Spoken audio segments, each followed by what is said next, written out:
Hi, everybody, and welcome to Be in the Know, Table Games and More. I'm the B-Man, Benny Mancino, your host, and tonight we're going to continue with our journey through America gaming, and tonight it happens to be Pennsylvania, which is really special because guess what? The B-Man is currently in Pennsylvania.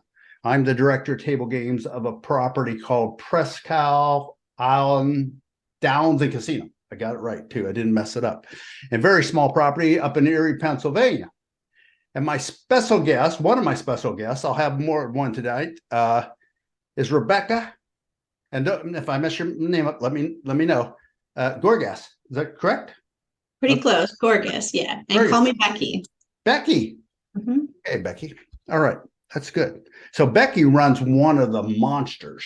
I mean, monsters of the Midway. In fact, it's the biggest table games operation, in my opinion, which my opinion counts, in the state of whole Pennsylvania. And my opinion doesn't count, but by the numbers, this is the biggest table games operation in Pennsylvania. Am I right about that, Becky?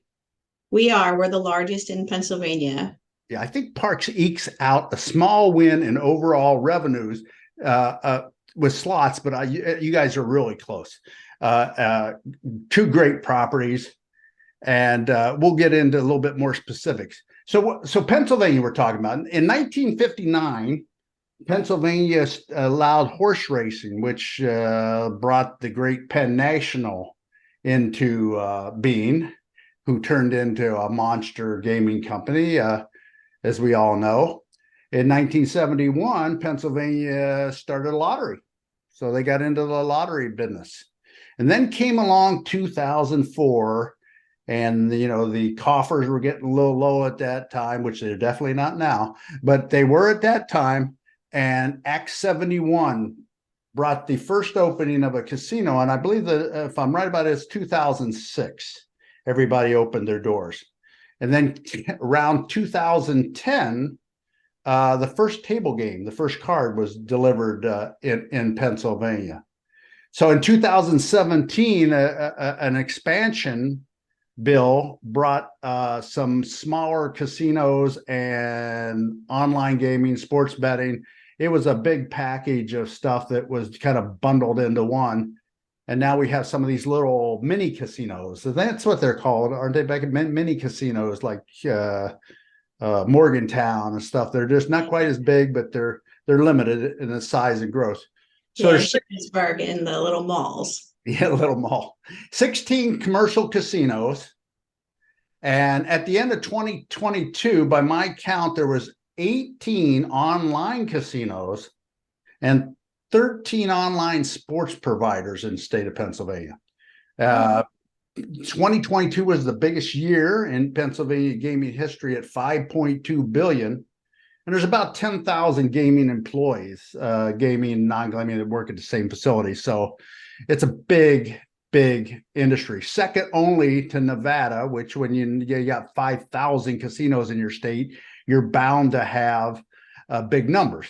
Now, one thing I think, if you look at Nevada, you look at Pennsylvania, one thing we have an advantage of is we're connected closely or border some very significant populated states.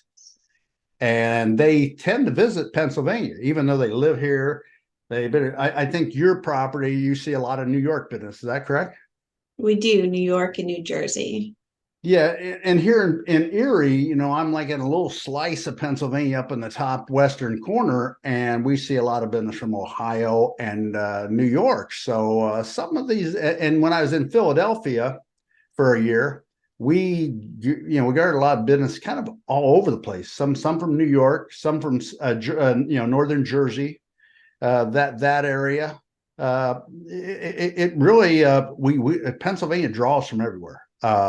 We have some really good table games, and we'll talk about that in a minute. But I think we got a lot to offer here, and I think that's why we see so much business.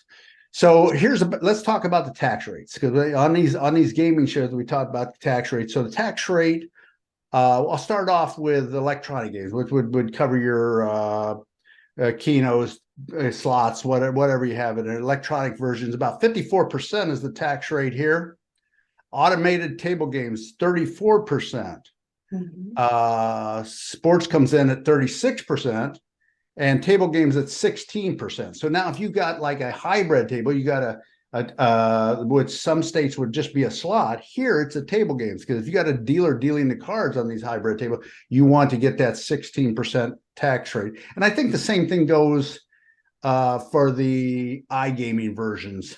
You know, that they follow this pretty much same in line. Is that how the way you understand it?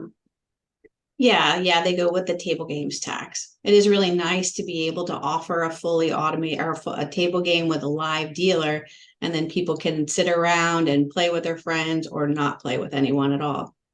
Yeah, that's I think that's a wave of the future. My belief is, and I hate to say this as a table games guy, I think we're going to see a big push to iGaming over the next decades.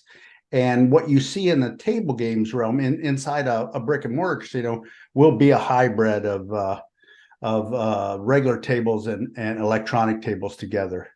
So you got a big operation, a lot of baccarat.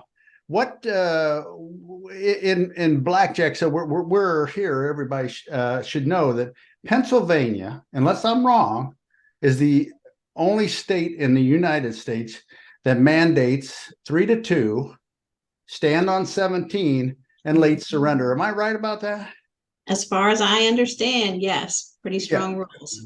yeah. So that makes us the best blackjack rules in the United States, which of course attracts a lot of card counters, which I don't blame them. I threw one out this afternoon. Uh, I would come here too if I was card counter. No doubt. This is the place to come. Now most of the games that I run are 8-deck games, some 6-deck games in the high limit. You don't have no double deck games at Wind Creek, do you? No double deck, all 6 and 8. Yeah, I think that a couple people have dabbled with the double deck, but the house advantage gets so low. I mean, you're almost at a dead even game, and like I said, it's hard. So I was doing some figures today, and this is going to probably shock you, but if you've got a $10 bet on a 3-2, stand on 17, late surrender game, $10 bet, right? So you're going to get around 60 rounds unless you got a terribly slow dealer, somewhere 60, 55. If you got a bunch of side bets, it could be a lot slower than that. But let's just say you have no side bets and you're going to get 60 rounds. You're going to produce about 600 in handle. And the normal player plays to about a 0.75 disadvantage. And we've got a house advantage of a mere 0.36, right? So that gives us about a 1% advantage over that player. And we're going to accrue a Theo in the hour of $6. So you think about that, $6. It costs me $3.30 for a sixth of a floorman. It costs, my average dealer's base rate is $5.45. Cost me $1.33 in cards an hour. So I'm in the hole. If everybody bet $10 and didn't bet no side bets or anything, we wouldn't be in business, would we? No, we would not. Fortunately for us, people in Pennsylvania love the side bets, and they usually love to bet more than $10. So that's how we survive. But now, if we just had the mere saw 17, everybody, we'd almost double our house advantage. So that's how good the blackjack game is in Pennsylvania. So you got a lot of baccarat games at Winker. How many do you have there? We have 48 baccarat games. Now, are they mostly of the commission free or no? They're commission? all commission. Yeah, They're all commission. And are they squeeze games? Are they mini bac? Or are they a combination? They're all midi. They're all squeeze. Oh, midi. Yeah, buddy. Yeah, because that New York crowd loves their squeeze games. They do. They're all hands on. They're in the Oh, game all the time. Yeah, it's really crazy. Same thing in Rivers. When I was in Rivers, Philadelphia, we had 18 baccarats. All of them were squeezed. We did have one easy bac, and they kind of like the easy box, but it just it really wasn't one of our high performers. So we stayed mostly with a squeeze, which just killed it. They most of the time they kill it. Now, do you have Pi-Gal tiles?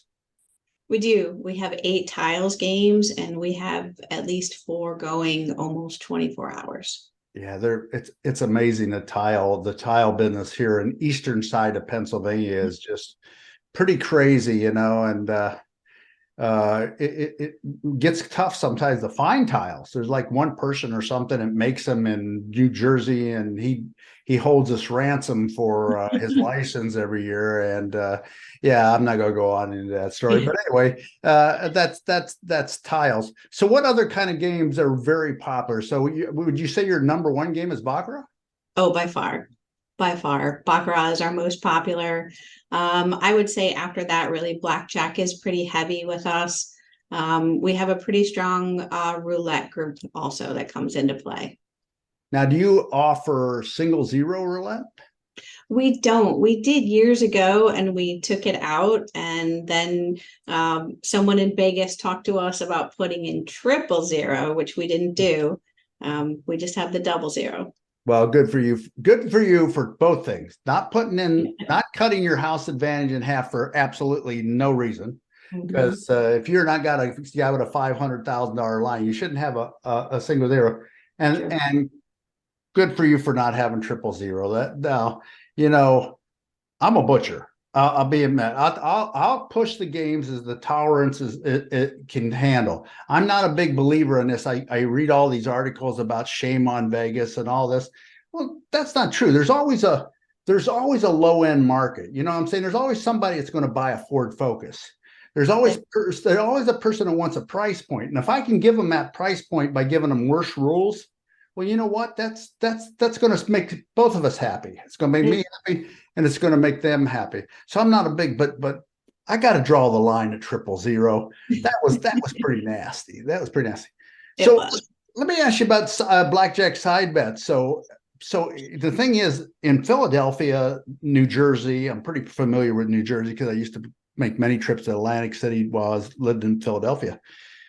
Match the dealer's crazy there. It's like match the dealer would never make it anywhere outside at this level. I'm just saying at this level, it's on every game. If I would have had a riot if I had to take match the dealer off. Is it match the dealer a big bet in Wind Creek? No, we actually don't have it. We have King's Bounty and the 21+3 Extreme. Now, see, that's the amazing thing about different jurisdictions. I always tell the youngsters who go in there, well, I'm going to bring everything I had at my other property. I said, whoa, you need to settle down, youngster, and take a look at what your market it can bear. Like when I was in Michigan, I've told this story so many times, so all you people who heard it, don't listen. We had this Perfect Pairs. And Perfect Pairs is like the only side bet that Huxley owned at that time. And nobody else in the country had Perfect Pairs. But I'm telling you what, if you take Perfect Pairs out of Detroit, Detroit probably would shut down. It just that's the bet for that property. So now over here on the western side of Pennsylvania, I've been to all the properties in Pittsburgh and everything. We're probably pretty much the same. We got some they got some Triluxes floating around. 21+3 is a biggie.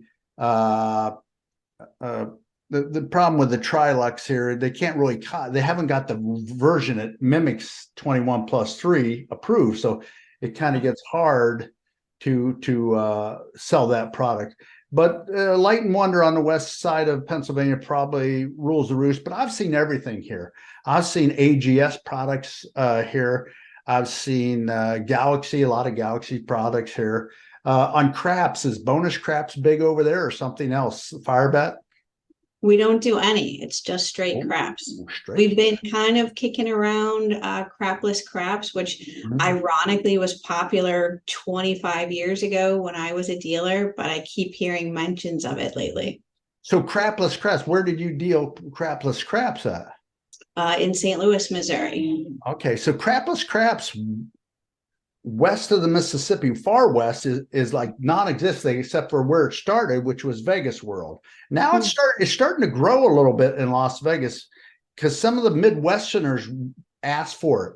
So like in the Chicago markets, uh, Michigan, Ohio, crapless craps is crazy. It really is. My biggest player was in Cincinnati was a crapless craps player. I had to build him, I put him in a special room, and he probably sent $7 million and dropped through a year. So he was a serious crapless craps player. I don't know how long it would take Pennsylvania to approve it. And let's start talking about regulation a little bit. And I mean, I would say Pennsylvania is a little rigid compared to some of the jurisdictions I've been accustomed to. I can't speak for New York, because I will speak with our guest because he was in New York, but Ohio is tamed down very much after their first 5 years. Michigan's pretty good. In Indiana, I've had some experience there. Pretty good. West Virginia is okay, but Pennsylvania is really stern. I mean, they're by the book, and that's okay. I mean, I'm okay with it. As long as I know the rules. I don't care. Yeah. For They what give you the box to work in, and they're very clear about what they want. But like you said, they are strong in their rules. Yeah, and I took a little while for me to adjust. It really did, because I'm a Vegas guy to start off with. And luckily, I fluked back into the business. I came back out here in 2014, and I wasn't going to even get into business, and I got suckered in, and now I'm hooked again. And it's a terrible story, but let's not go into that. But anyway, I got into Ohio, and Ohio was pretty rigid when I first got there, but they're really very, very good regulators. Now, Pennsylvania is rigid, but I think they're fair. At least whatever rule they set, they always do it. It's not like they bend it at all, and that's what I wouldn't like if you bend it all. So it takes a long time to get some things done. That's the only thing I would have concerns about in Pennsylvania. And I made all these gaming things just trying to give knowledge to somebody who would be maybe thinking about coming into a jurisdiction. So this is what you're faced. You may take you 5 months to get a new table game on the floor. Is that reasonable? Is that a fair? I think for the vendors, obviously they have a much longer road, like getting a new game put in or anything like that. For us, it probably takes at least 2 months to get something pushed through if you're doing an OP, an operating plan, for your entire floor. But again, like we talked about a few moments ago, the PGCB is really good at working with us.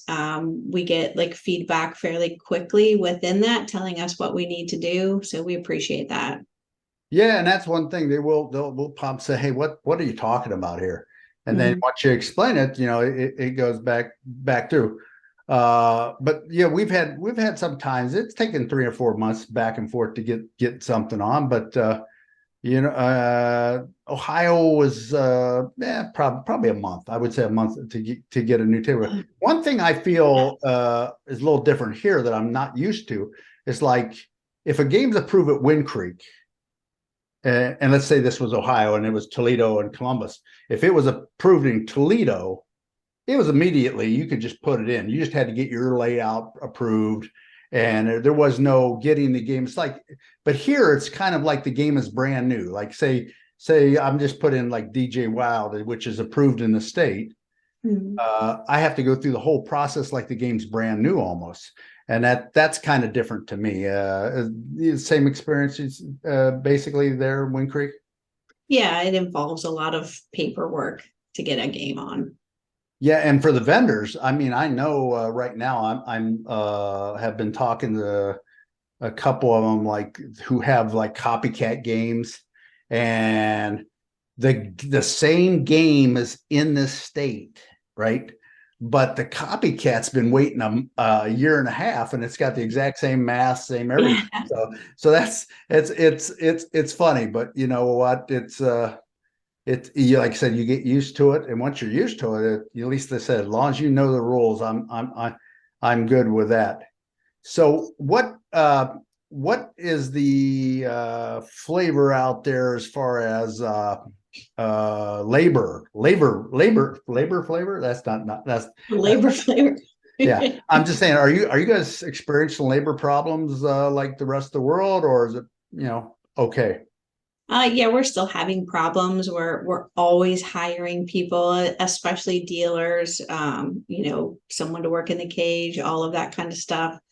Um, the yeah, it's tough. It's tough to get people to come in sometimes and to stay. Mm-hmm. So what's your now you're over slots and tables, am I correct about that? That's correct. And poker and sportsbook. Okay, so when you're talking about slots, what would you say is your biggest heartburn in Pennsylvania compared to like Florida or wherever you've been before? I would say that you just can't move a slot machine when you want to move a slot machine. I think that's the formation on the floor, getting used to that. So if I have four machines and they're back to back and I want to put them in a diamond, I have to submit to the state for that. So that can be a little bit frustrating when you just want to move things just a little bit, tweak them. Yeah, and and things in the slots in the competitive world of slots change really fast. They do. So it does, I think, make it a little harder. I haven't dealt with no slots since I've been here, and since I haven't dealt with slots in 10 years.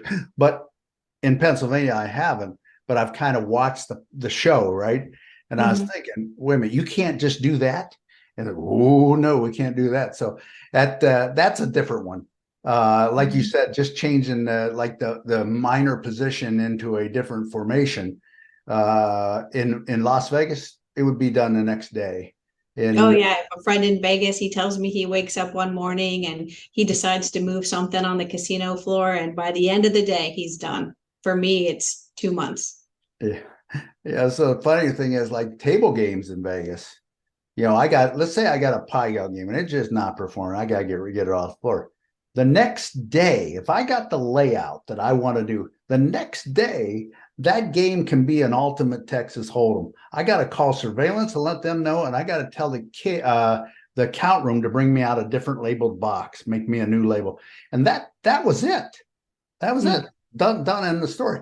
And I think if I got one beef, I would say as Pennsylvania regulator is that we're almost like in some cases we're like a child who their mom and dad just overprotect them a little bit too much. Don't let them ever try. They'll never learn to cross the street unless you let them go out and get hit by a bus. Well no, if you're a good mom and dad, you wouldn't do that. But you get what I'm talking I about. do, I do. uh so do you have hybrids there?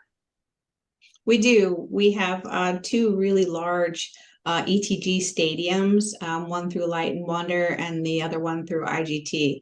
So we have our IGT one has 116 terminals. It has 8 table games that it offers, and the Light and Wonder system has 97 seats.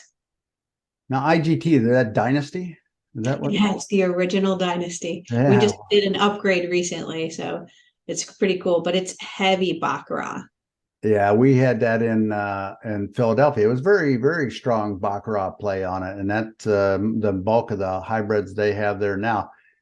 Here I have a little stadium. I just reconfigured it this week to put some love seats in it to kind of give it that special feel for that date night that that Yes. special gambling date night. Yeah. Mhm. That's right. We're going to market that way too. But anyway, yeah, I'm big. I just think the hybrid, some kind of mixture, is where we're going down the road. Now automated table games are quite pricey tax wise. Mm. So, do you have any automated table games? We haven't yet, but we're actually getting 3 in August.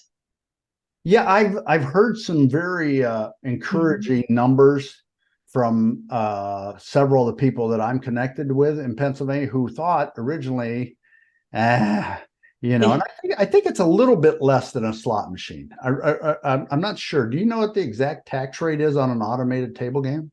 It is like a slot machine. Yeah, Yeah. but it's slight, not no difference. Not, I don't believe so. No. No. Okay, but anyway, I know it's high. It's really close. It's really close. Close. But they're making money. They're and I think it's incremental because you're able to offer a game at a price point where you could not offer this game with a labor intensive setup like blackjack or anything there where you got to furnish dealer relief and cards, dice, and all this stuff. So I think they're seeing that they're profitable and it's incremental. So I think that market's probably going to grow. I would agree. And they're great for somebody who has never played table games or if they just have a little bit of money left, but especially if they haven't played and they kind of want to learn, they've seen it on TV or movies, something like that. So what are you seeing in the do you have electronic craps? We don't, but that's also coming in August. Okay. So that electronic craps. Now here's the caveat on electronic craps. We were all jumping for joy when electronic craps was approved in the state of Pennsylvania. But then recently, due to some issues that's been happening in the state that were publicly published, if you want to look, you can. We had a couple bad people did bad things, and now the regulators say, hey, if you want, you can have them electronic crap games, but you're going to supervise them a lot more thoroughly than what you're going to do where somebody isn't touching a gaming instrument. So when we talk about touching a gaming instrument, we're talking about touching cards and dice. And so that takes that labor intensive thing that we thought we were getting a break from and now puts it right back kind of in the same boat, right? Similar. It does, but I think if you're able to utilize them in a pit itself, which is what we're going to do, we're going to implement it into one of our pits. So it'll have the crap single dealer, and then right next it'll be 4 blackjack games. Yeah, that's about the only way you can do it and make it work out. So that's it's a good thing. I mean, I'm into electronic crafts, especially the Interblocks version seems a little safer than Aruze. Not to say they haven't made improvements, but their game was very, very prone to get some kind of advantage play or just outright cheating, to begin with. But now I think they've cured a lot of those issues, and it's a cool looking game. But both of them do a really good job with their crap game, electronic craps, and I look forward to seeing your results of yours. Yeah, you should come by and check it out. Yeah, I'm going to make a trip. I got to come to Western. I may have to drive to New York next month, and if I do, I'm going to shoot down there right through and catch your property. So let's talk about you. You also oversee sports, which has a huge tax rate, right? 36%. That's number one. Uno. Another thing we're number one for in Pennsylvania is high taxes on sports betting. But Governor DeWine in Ohio just doubled the tax on sports betting last week. Doubled from 10 to 20, which is still lower than Pennsylvania. But it's still, if he doubles it again, then now, he's right up there and he's the king of the mountain. But sports is a hard, you look at some of these numbers of sports, Becky, and you say to yourself, oh my God, look at this. So like, I think Pennsylvania in 2022, if I have my numbers correct, they did $7 billion in revenue. But now when you cook it down, take all the promo dollars out of it, it's the number really, really shrinks down. But it does look impressive on paper. But even the shrunk down numbers are very impressive. Do you see a lot of action at your retail end at Wind Creek? We see pretty solid action. We're a smaller sports book, but it's a really nice setup. But you will, especially not during the summertime quite as much, but obviously during football season, we're very busy. But yeah, the retail is nothing compared to online. And who's your online? Is it called Wind Creek? No, we partner with Betfred for Sportsbook. Betfred, is that new for you, or do you have a previous other partner? Or Betfred? No, that they've been with us the entire time we've had the book. Okay, so that's Stephen's organization, and that's a pretty cool little group of people there. So that's very good. And so you got poker. How many poker tables? We have 20. Pretty solid poker operation, no? Yeah, pretty strong. We're climbing up a little bit there, but again, Parks is a really great facility. Yeah, Parks is a monster when it comes to poker, but you know what? I don't think there's a really, except, I mean, like a little place like we got rid of poker after COVID, just mainly because of staffing issues. But I don't think any 20 plus poker room is doing bad in the state. I mean, the iGaming, I think, affects tables. If you look at the numbers for Pennsylvania over the last few years, you see declines on most table games, except yours, of course. But the rest of them, across the board, have declined. Now, slots was in a little decline, and table games was up in 22, but now it's really reversed itself in 2023, as I think some of the older generation has finally taken the mask off and walking. I mean, have you experienced that in the east side of the state this year? Oh yeah, I think on the east side, the groups that used to play slots, like you said, they seem to be the last ones to come back to play. But in the last, especially 6 months, it's busy all the time in all of our areas. Yeah, and if you look at Rivers, Philadelphia, their overall revenues are up 12.6%, and their table games are down 7%. So that just tells you right there that slots have made a tremendous comeback in Riverside. And we had, especially in Philadelphia, they had a crazy mayor there or something. In that county, they had different COVID rules than anywhere else in the state. Like if the rest of the state was totally masked, we had to get vaccine and mask. It was nuts for that short period of time I was there. I got to experience nearly everything. So I was really enjoyed that, except for getting robbed. But that's the only thing I missed. But I'm glad I kind of missed that. But Philadelphia was the market down there, table games, betting, everything, sports. It's just amazing. And would you say you feed mostly off the New York market or no? I think that we heavily feed off of New York, but again, northern New Jersey, we get a lot of local play also. But yeah, New York is quite a heavy number of visitors for us. Okay, so I got to ask the question. You probably knew this was coming. Sure. But there's the big monster lurking around the corner, and that is table games in New York City. What's the thoughts there? I'm sure you guys have had a lot of powwows and thought about what's to come.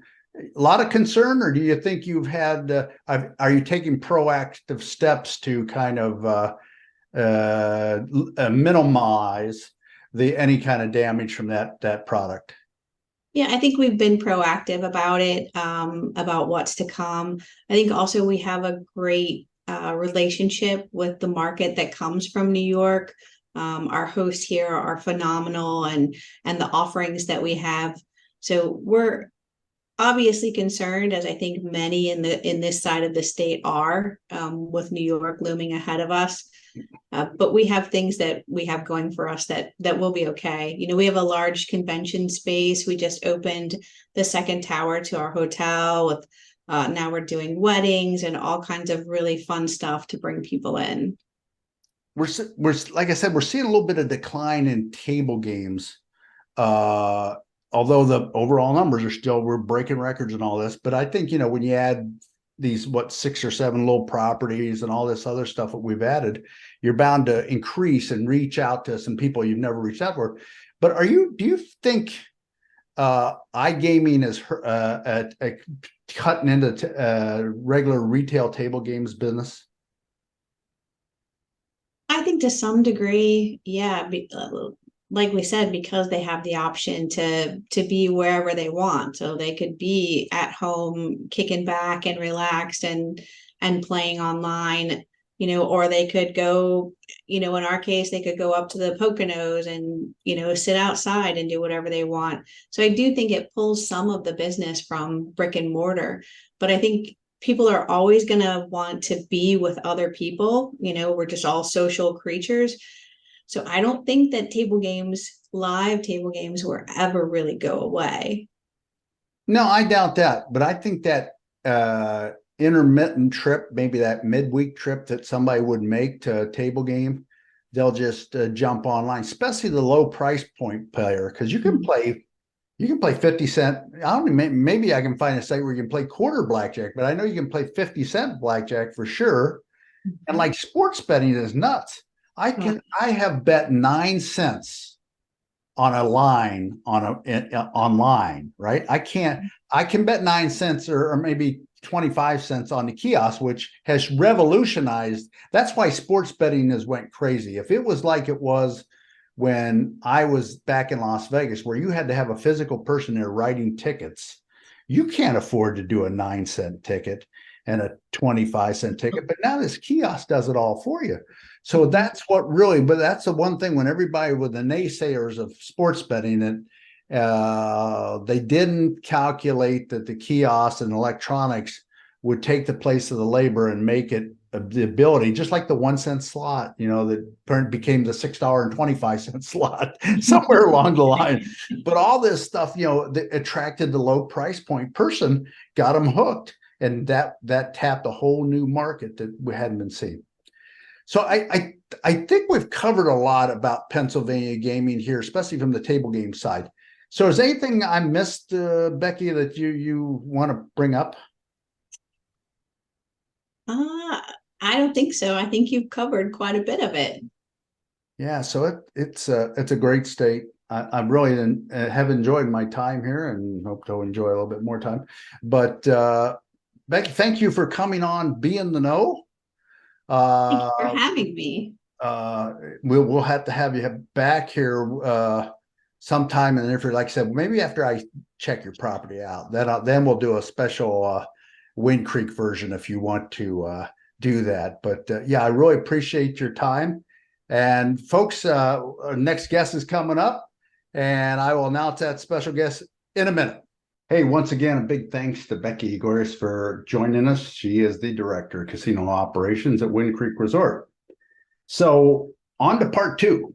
And you're probably saying to yourself, man, B-Man, you cleaned up really quickly. Well, this is the power of recorded presentations.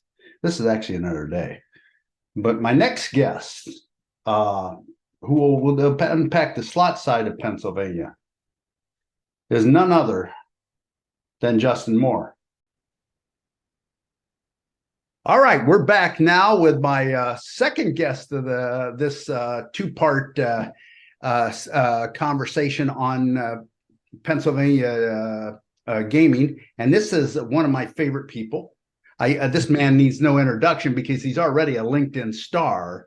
I mean, if you haven't heard of Justin Moore, you haven't been breathing or haven't been watching LinkedIn.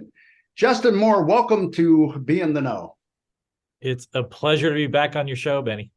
Now, Justin and myself, we worked at Rivers, Philadelphia. Justin was the GM, and you recently resigned that position and went back home to Las Vegas. Tell us what you're doing now.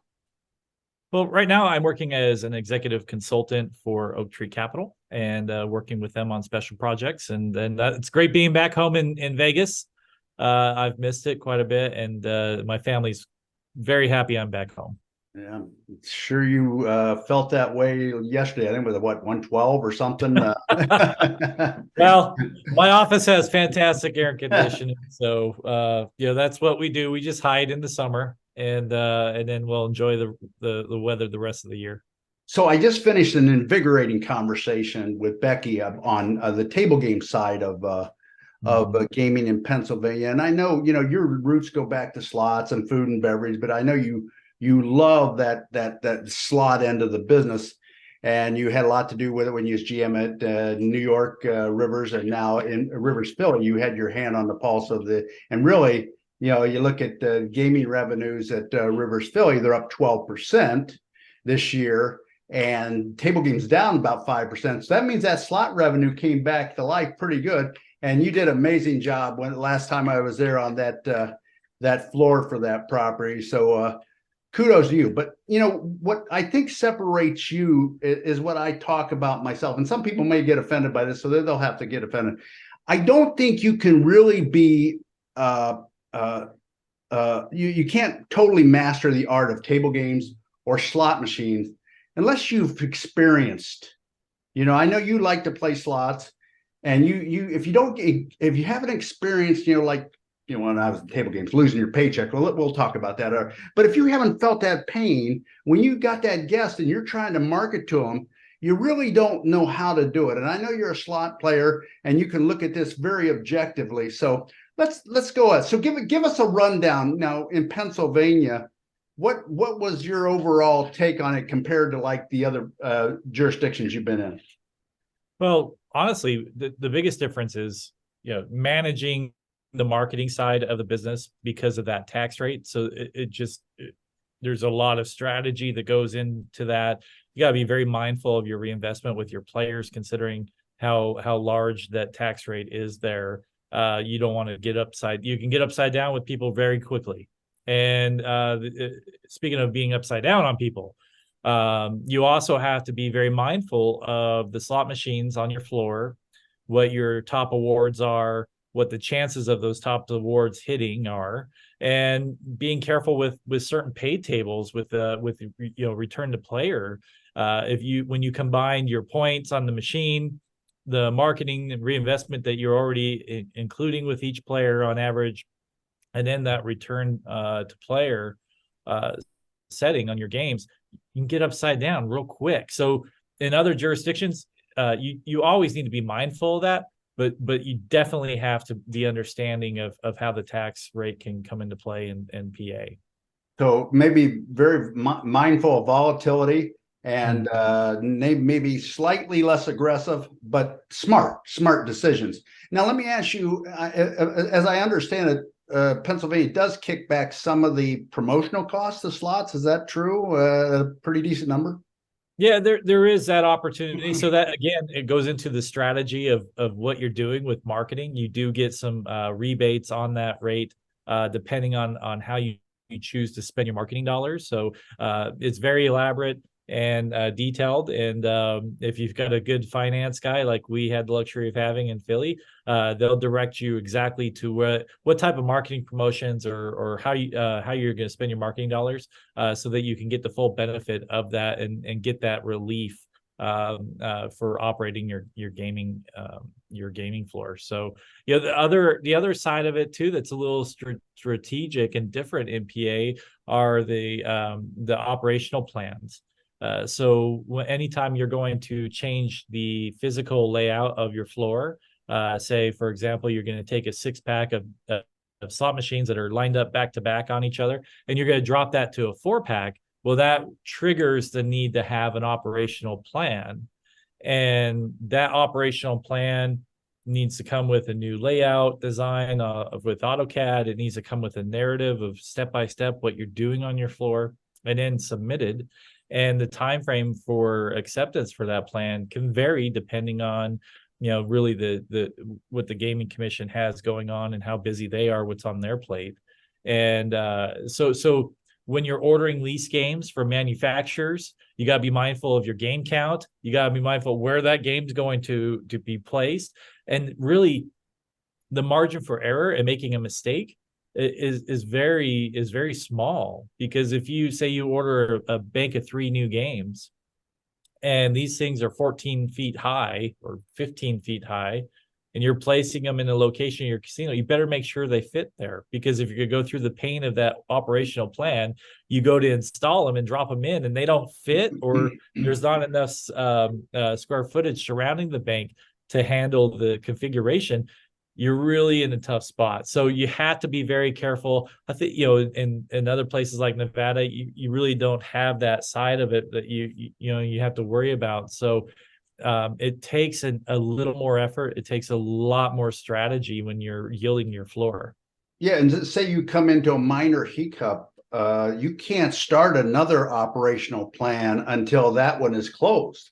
So you're just screwed. If you got a table games move and it was scheduled for X and this one ain't closed, hey, it's so sad it ain't going to happen. Now, let me get this right now. Now, if you got a bank of 6 and you're swapping the end caps, that would not be a OP? So if you got a bank of 6, say you got a bank of old IGT uprights, and you're replacing them with 6 Mars X uprights, that does not require an operational plan. If the footprint is identical to how it was. Yeah. And also, conversions are a big piece to slots, and what we do, and or changing a setup. Say you're looking at your poker pay tables and you want to make some changes there, that doesn't require an operational plan either. So now game counts, there's a lot more freedom in other jurisdictions. There is no freedom currently with game counts in Pennsylvania. Am I right about that? There's a little bit of freedom there. There's a little bit of flexibility. They basically will, your license dictates how many units you can have, and there is a minimum, and there also is a maximum. And so if you're staying within the realm of that minimum maximum, you're okay. If you're obviously changing those numbers, that's going to come with an operational plan, and gaming will then approve or not approve that plan. But they do give you guidelines for your minimum and maximum unit count. Whereas some other jurisdictions, you got to stay on that unit count. Up in upstate New York, our unit count was X, and we had to stay in that number. And if we were going to change that number, that required a formal submission to the Gaming Commission. So now I know probably when you as GM, you probably couldn't talk about this now, but I think you probably can. The iGaming has seemed to really cut into some of the revenues at some of these properties. iGaming revenues jumped as a whole 37% last year, 32% on the table game side, 40% on the slot side, and that's on a year where everybody was coming back to life. That's kind of very scary to me. Did you, in the background, kind of have concerns and conversations about this? Well, I did, and honestly, it's very easy to see. You can pull up the numbers like you did and look at the Gaming Commission's website and see how iGaming is growing. And it's going to continue to grow as technology evolves, additional skins or licenses are approved. You're going to see that market continue to grow. And it's a very competitive market already in the Philadelphia area, especially for Pennsylvania, with the amount of bricks and mortars that you have. But you have iGaming as well chipping into that market. And let's not forget, if you just cross the Delaware River, you're getting into New Jersey, which also has iGaming, and you have Atlantic City only an hour's drive away from Philadelphia. So the competitive landscape, especially in the Philadelphia market, is certainly growing to be one of the more competitive landscapes in the entire nation. And what happens with the competition? Well, the market's only going to be so big. So now you're talking about market share. And with iGaming growing, it's certainly cutting into the market share. And that's a challenge for the bricks and mortar, because as we both know, the iGaming doesn't have the same type of overhead to operate their casinos. And however, when you look at the tax rates, the same tax rate it's been from the start of gaming expansion to today. However, what's not the same is the amount of options the gaming consumer has now with iGaming on board. So something that is going to be tricky in the future, I think, for operators, and should be mindful.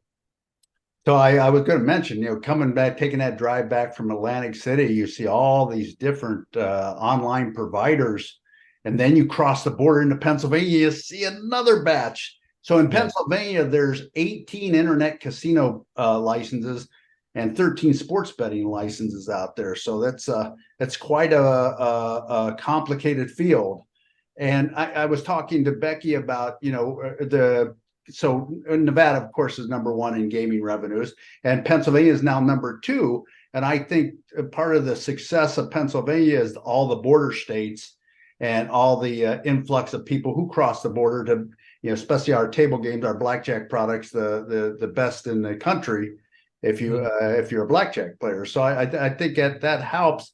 but it's going to be now you're going to be competing a little bit with yourself, with the iGaming within Pennsylvania, and it's something to watch. So let me jump on my last topic here, Justin, because I know you're very busy, and I want to get you going. But let's talk about skilled games.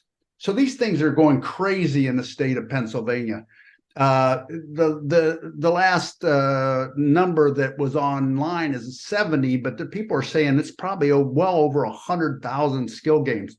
And just last week, here close to me, three miles from the door of the casino I'm do run table games in, they opened up what they called a skill casino.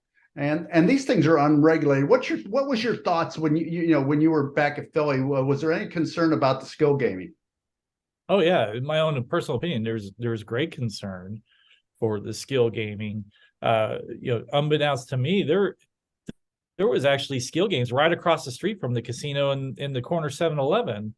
And they were forced to remove those machines, and not long after that, the 7-Eleven actually closed. So what does that tell you? But the challenge, you hit it right on the head. The biggest challenge with the skill games is there's no regulation for them. The regulation that we enjoy and have in place for us is very it's great for everyone, right? It's great for the consumer, it's great for the operator, it's great for the state, and we know that ICs are followed and regulations are followed. There's none of that when it comes to these skill games. And honestly, to label them or call them skill games in itself is a farce, because they're not skill. These are slot machines. Let's just call it what they are.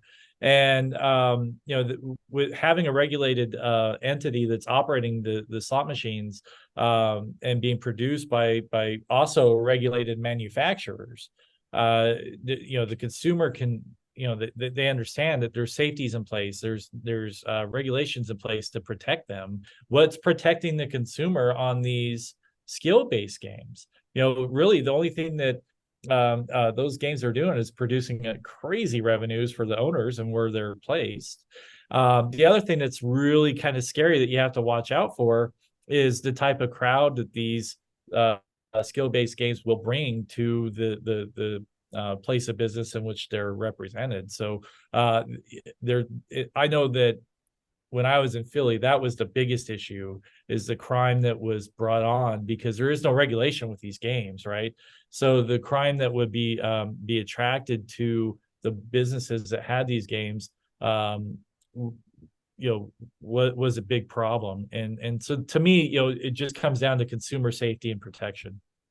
Yeah, I couldn't agree more. It seems ironic that they're right across from our casino is a little store. It has it's loaded with these things, and I can have a person who's banned themselves through responsible gaming, and they can walk right out the door and go across the street and play these games. Same thing with an 18-year-old tries to come in my door. They can't come in the door, but they can go right across the street and play these skill games, which very concerning, a big problem. They've spread throughout Pennsylvania so quickly that now you've got some of the little stores and stuff saying, "Oh, you're going to hurt me. You're going to put my business out." And so this is a big problem in Pennsylvania, and you're going to have to see how it plays out. I know there's some noise about in the Supreme Court and this about the skill games, but so far they've won every battle so far. So we'll see where that goes. So Justin, any last words about slots in Pennsylvania? Well, honestly, the slots in Pennsylvania are very strong. The casinos have done a phenomenal job at right-sizing their unit counts post-COVID. And the selection that we have with the Class 3 units in the state of Pennsylvania is quite impressive. And as competitive as the market is, the consumers are going to be the big benefactors from that. So it's exciting. The future of slots in Pennsylvania is very exciting. Okay, one last question. What's your favorite game on the market right now? What do you think's the hottest thing going? I'm a video poker player, so I'm going to gravitate towards single line or triple and 5-play. But if I'm going to break away and go play some slots, man, I'm probably gonna be dragged away with my wife, and I'm gonna say her favorite game is the Rich Little Piggies right now. It's a Light and Wonder product, and if she sees big plump piggies on the screen, she's drawn to it, and unfortunately, I'm gonna be asked to take the seat next to her and play the game. So you're going to have to tell your wife. And Rich Little Piggies has a tell when it's going. You sit down around 18 games. You got a good shot if you get into the bonus and at least break it even. But anyway, tell your wife that when I was at their Light and Wonder Studios to do the Max Bet podcast, I seen the next iteration, which is Rich Little Hens, and the hens get fat and big too. So okay, that's coming. So Justin, thanks for being on BintheKnow and filling us in and unpacking the slot territory in Pennsylvania. Everybody else, like, share, subscribe, all that good stuff. And we'll see you on the next BintheKnow. Thanks for watching.